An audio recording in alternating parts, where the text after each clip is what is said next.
இன்றைக்கி வீடியோவில் மாங்காய் இலையை வச்சு நம்ம சூப்பரான ஒரு சட்னி செய்ய போகிறோம். இது சாப்பிட்றதுக்கு நல்ல கும்மு கும்முன்னு மணமாகவும் ரொம்ப டேஸ்ட்டாகவும் இருக்கும். வாங்க எப்படி செய்யலான்னு பார்க்கலாம். அதுக்கு முன்னால் நம்ம சேனலை சப்ஸ்கிரைப் பண்ணலன்னா சப்ஸ்கிரைப் பண்ணிக்கோங்க. கூடவே வர பெல் சிம்பிளையும் கிளிக் பண்ணி ஆளுங்கிற ஆப்ஷனை ப்ரெஸ் பண்ணி வச்சுக்கோங்க. இந்த மாங்காய் சட்னி வாய்ப்புண்ணு, குடல் புண்ணு, வாய் துர்நாற்றத்தெல்லாம் போக்குங்க. மலச்சிக்கலையும் போக்குன்னு சொல்கிறாங்க. கண்டிப்பாக ஒரு வாட்டி ட்ரை பண்ணி பாருங்கள். வணக்கம், என் பேர் Jayapal Raju. Welcome to Mettur multi craft channel. First இந்த ரெசிபி பண்ணுறதுக்கு நம்ம மா இலைகளை நல்லா கழுவி எடுத்து வச்சுருக்கோங்க. இந்த மாதிரி கொழுந்து இலையாக எடுத்துட்டிங்கன்னா உங்களுக்கு நல்லா இருக்கும். இப்போ நம்ம இதை க்ளீன் பண்ணி எடுத்து வச்சதை சின்ன சின்னதாக கட் பண்ணி எடுத்துக்கலாம். இந்த மாதிரி சின்ன சின்ன பீஸாக நம்ம மாங்காய் இலைகளை கட் பண்ணிக்கலாம். இப்போ பார்த்தீங்கன்னா மா இலை எனக்கு ஒரு கைப்பிடி அளவுக்கு இருக்குங்க. இந்த மாதிரி காம்பு பகுதியை எல்லாம் கட் பண்ணிவிட்டு நான் பொடிசு பொடிசாக கட் பண்ணி வச்சுருக்கிறேன். அடுத்ததாக கடாயில் 1 ஸ்பூன் அளவுக்கு எண்ணெய் சேர்த்துக்கலாம். இப்போ எண்ணெய் நல்லா சூடாயிடுச்சு. 2 ஸ்பூன் கடலைப்பருப்பு, 1 ஸ்பூன் அளவுக்கு உளுந்து, 1 ஸ்பூன் துவரம்பருப்பு, இது எல்லாத்தையும் சேர்த்து நல்லா வறுத்து எடுத்துக்கலாம்.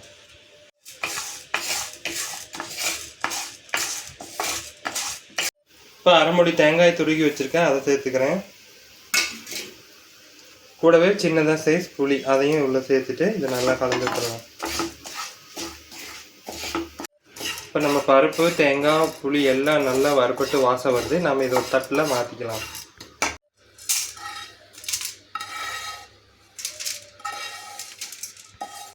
இப்போ அதே கடாயில் 1 ஸ்பூன் அளவுக்கு எண்ணெய் சேர்த்துக்கலாம். நம்ம கட் பண்ண மாங்காய் இலைகளை சேர்த்துக்கலாம்.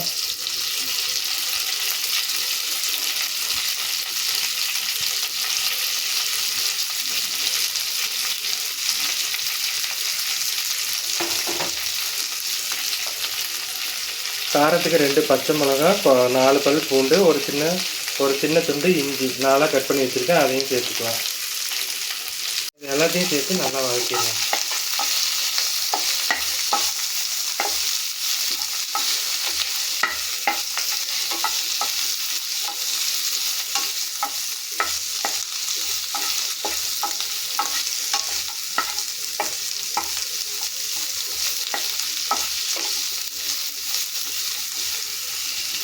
இப்போ மாங்காய் இலையெல்லாம் பார்த்திங்கன்னா நல்லா சுருண்டு வதங்கி வந்துடுச்சுங்க.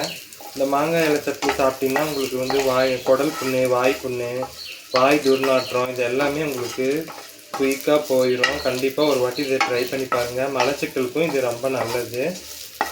இப்போ இது நல்லா வறுபட்டு சுருண்டு வந்துடுச்சு.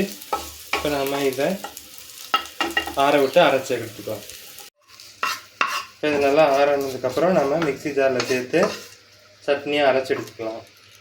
இப்போ எல்லா பொருளும் ஆறி வந்துருச்சு. நம்ம இதில் உள்ளே சேர்த்துக்கலாம்.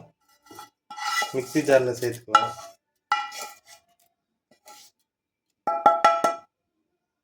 நம்ம வறுத்த பருப்பு வகைங்க, தேங்காய், புளி எல்லாத்தையும் உள்ளே சேர்த்துக்கலாம். இப்போ இதில் தேவையான அளவுக்கு தண்ணி சேர்த்து இது நம்ம கொரகொரப்பாக அரைச்சி எடுத்துகிட்டு வந்துடலாம். இந்த சட்னியை பொறுத்த வரைக்கும் நம்ம கொரகொரப்பாக சாப்பிட்டா தான் ரொம்ப நல்லாயிருக்கும். இப்போ நான் அரைச்சி எடுத்துகிட்டு வந்துடுறேன். பார்த்திங்கன்னா கொஞ்சமாக தண்ணி சேர்த்து நல்லா இந்த மாதிரி கொரகொரப்பாகவே அரைச்சி எடுத்துகிட்டு வந்திருக்கேன். இதை ஒரு பவுலில் மாற்றிடலாம்.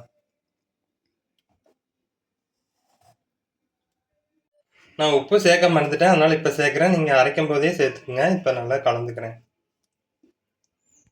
இப்போ இதுக்கு ஒரு தாளிப்பு கொடுத்துடலாம். அதுக்கு 1 ஸ்பூன் அளவுக்கு எண்ணெய் சேர்த்துக்கலாம்.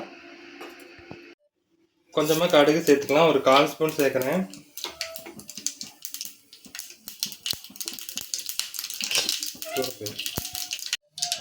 இப்போ கருவேப்பிலை 2 மிளகா சேர்க்குறேன். கொஞ்சமாக பெருங்காயத்தூளும் சேர்த்துறேன். அவ்வளோதான், தாளிப்பு முடிஞ்சது.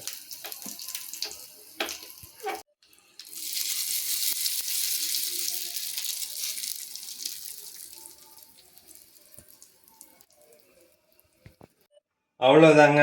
நம்ம குயிக்காக நம்ம மா இலை சட்னிக்கு செஞ்சுருக்கோம். கண்டிப்பாக இது ஒரு வாட்டி செஞ்சு பாருங்கள். அடிக்கடி செய்வீங்க.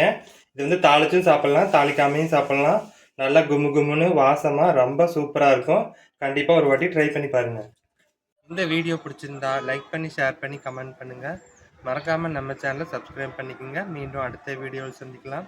அது வரைக்கும் ரசித்து சமைங்க, ருசித்து சாப்பிடுங்க. நன்றி, வணக்கம்.